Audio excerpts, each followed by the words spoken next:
Hello viewers, এই যে দেখেন আমি আজকে তেজপাতা নিয়ে এসেছি আপনাদেরকে। আমি তেজপাতাগুলো কিভাবে সংরক্ষণ করে রাখি সেটা আজকে আমি আপনাদেরকে দেখাবো।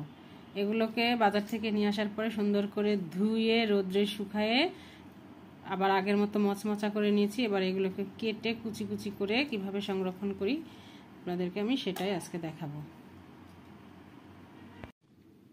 এই যে দেখেন ভিউয়ার্স, তেজপাতাগুলোকে আমি কেচি দিয়ে কুচি কুচি করে কেটে নিয়েছি। এই যে এইভাবে টুকরো টুকরো করে কেটে নিয়েছি। এবার এগুলোকে একটা বক্সের মধ্যে রেখে আমি সংরক্ষণ করব। এবার এগুলোকে আমি একটা বক্সে ভরছি। এই যে ভিউয়ার্স দেখেন, আমি এই যেভাবে একটা এয়ারটাইট বক্স নিয়েছি। এটাকে সুন্দর করে এর মধ্যে রেখে আমি দীর্ঘদিন সংরক্ষণ করে রাখতে পারবো।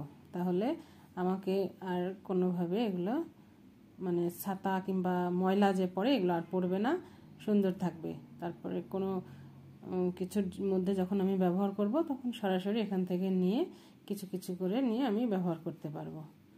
ভালো থাকবেন, বেশি বেশি করে লাইক করবেন।